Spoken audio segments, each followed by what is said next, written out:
Hello and welcome back to the channel. तो इस video को बिल्कुल भी मिस मत करना अगर आप सीसैप की काउंसलिंग में बैठने वाले हो। इस वीडियो में मैं वो सारी मिस्टेक्स बताने वाला हूँ जो बच्चों ने जोसा के अंदर की हुई, क्योंकि जब अब जो है मेरे पास बहुत सारे मैसेजेस कमेंट और बच्चे कांटेक्ट कर रहे हैं कि सर हमारा जोसा काउंसलिंग बहुत खराब हुआ, उसमें कोई सीट अलॉटमेंट ही नहीं हुआ। देखिए, मैंने पहले भी वीडियोस में बताया था, अगर कोई भी गड़बड़ी की चॉइस फिलिंग में, कोई भी गलती हुई आपकी डॉक्यूमेंटेशन में, तो आपको कोई सीट अलॉट नहीं होगा। ठीक है, और जो मिला हुआ सीट है वो कैंसिल भी हो सकता है। तो ये सारी चीज़ें, अब देखिए आपके पास एक लास्ट चांस बचा हुआ है आपकी सीसैप की काउंसलिंग, जो कि 28 तारीख से उसका रजिस्ट्रेशन शुरू हो जाएगा। तो उस काउंसलिंग में आपको चांस है कि आप एनआईटी आपको मिल सकता है अगर आपकी 1 लाख, 1.5 लाख, 2 लाख रैंक आ गई है, या अगर 14 लाख, अभी मैं आपको डेटा दिखाऊँगा कि 14 लाख रैंक पे भी बच्चों को एनआईटी में एडमिशन मिला, वो भी इसी ब्रांच में। ऐसा-वैसा नहीं, मतलब एनआईटी के अंदर 14 लाख में ऑब्वियसली होम स्टेट वाला फैक्टर तो काम किया ही किया है, पर 14 लाख के अंदर आपको एनआईटी के अंदर एडमिशन मिल गया है। तो इस वीडियो में मैं आपको जोसा और सीसैप का एनालिसिस बताने वाला हूँ। देखिए, जोसा के अंदर क्या होता है, आपकी कैटेगरी रैंक, जो भी आप ईडब्ल्यूएस, ओबीसी, एससी, एसटी, जो भी आपकी कैटेगरी है, कैटेगरी रैंक के बेसिस पे होता है। सीसैप के अंदर जो आपका एआईआर रैंक है, उसी के बेसिस पे ही काउंसलिंग होती है। मतलब जो भी आपका सीट मिलेगा, वो उसमें देखा जाएगा कि आपकी एआईआर रैंक कितनी आई है, और यहाँ पे ही एक्सपेक्टेड जो क्लोजिंग रैंक होता है सबसे हाई होता है। मतलब यहाँ पे मतलब 1.5 लाख, 2 लाख रैंक पे भी आपको आराम से एनआईटी देखने को मिल जाता है। अगर आपकी रैंक 1 लाख से लेके 2 लाख रैंक है, जनरल कैटेगरी वाले बच्चों की बात करें, अगर एससी-एसटी में 5 लाख तक आ गई है, तो भी आप सीसैप में आप एक्सपेक्ट कर सकते हो कि आपको एक अच्छा एनआईटी आराम से मिल जाएगा यहाँ पे। देखो, मैं कुछ डेटा के साथ दिखाना चाह रहा हूँ कि इस बार जो है जोसा की जो 5th राउंड है, उसमें जनरल कैटेगरी की जो क्लोजिंग रैंक गई है, ये 14,97,038, मतलब लगभग 15 लाख अगर रैंक आई थी बच्चे की, तो उसको एनआईटी मिजोरम में ईसीई ब्रांच मिल रखा है। 1.5 लाख से लेके आप इधर रैंक देखो, 1.5 लाख से लेके आपका 14 लाख तक आराम से, अगर होम स्टेट आपका मिजोरम, सिक्किम, मणिपुर, श्रीनगर, अगरतला, अरुणाचल प्रदेश, पुडुचेरी, ये अगर आपका होम स्टेट है, तो आपको मान के चलो कि 3 लाख, 6 लाख, 7 लाख रैंक तक आराम से एडमिशन देखने को मिल जाएगा। अगर एससी एसटी कैटेगरी की बात करूँ, देखिए यहाँ पे मैंने बताया ना, जोसा के अंदर आपकी कैटेगरी रैंक, जो ये जो क्लोजिंग रैंक आप देख रहे हो ना, ये कैटेगरी रैंक है। यानी कि ईडब्ल्यूएस की कैटेगरी रैंक में जो क्लोज हुआ है जोसा के अंदर 5th राउंड में, वो 11,705 है।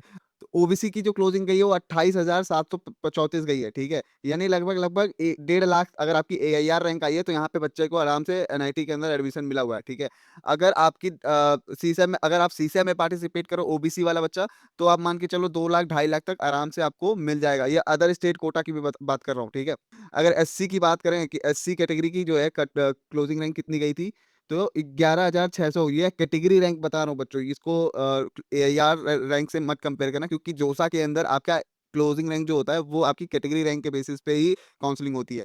यहाँ पे आपको जोसा के अंदर अगर जनरल कैटेगरी और होम स्टेट कोटा लगने के बाद 14 लाख रैंक पे भी एडमिशन हुए हैं बच्चों के। और इस बार जो बच्चे मेरे साथ डायरेक्ट इनरोल्ड थे जोसा काउंसलिंग के लिए, उनके बहुत ही शानदार रिजल्ट आए हैं। कुछ बच्चों के एनआईटी गोवा मिला है, एनआईटी रोपर मिला हुआ है। ठीक है, बहुत शानदार, मतलब ट्रिपल आईटी नागपुर बच्चे को मिल रखा है, एनआईटी ट्रिची मिल रखा है ऑलरेडी काउंसलिंग के थ्रू। जो बच्चे मेरे साथ जोसा काउंसलिंग में इनरोल्ड थे, उनके बहुत ही तगड़े रिजल्ट आए हैं। मॉक राउंड में ही पता चल गया था बच्चों को क्या मिल रहा है, और फाइनल तक आते आते आपको बढ़िया एक अच्छा कॉलेज मिल गया। बहुत सारे बच्चे जो है ना, जब रिजल्ट आ जाता है तो डिसअपॉइंट हो जाते हैं कि सर मेरे रैंक पे क्या मुझे कोई एनआईटी, ट्रिपल आईटी, जीएफटीआई या गवर्नमेंट कॉलेज मिल सकता है क्या।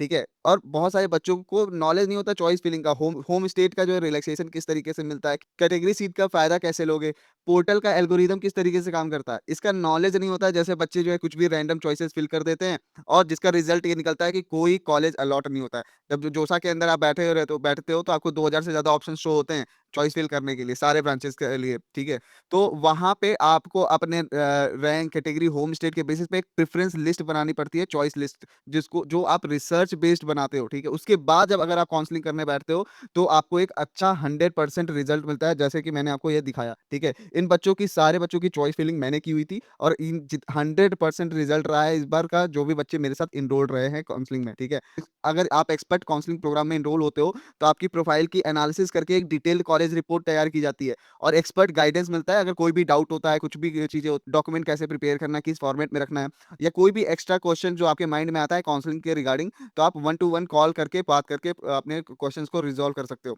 चॉइस फिलिंग और सीट ऑर्डरिंग, ये आपका हेडेक नहीं होता, ये हमारी टीम हैंडल करती है। मैंने बताया ना, ये जितने बच्चों के अलॉटमेंट आए, हमारी टीम ने हैंडल किया है उनकी चॉइस फिलिंग। ठीक है, तो अगर आप एक्सपर्ट काउंसलिंग प्रोग्राम में एनरोल करते हो, तो एक काउंसलर आपसे कनेक्ट होगा, आपके से सारी डिटेल्स लेगा, उसके बाद आपकी पॉसिबिलिटी रिपोर्ट बनाएगा, और फिर आपकी चॉइस फिलिंग भी हमारी टीम हैंडल करेगी एक्सपर्ट्स की। तो अगर आप एक्सपर्ट काउंसलिंग प्रोग्राम में एनरोल करने चाहते हो, ये देखिए पेड प्रोग्राम है।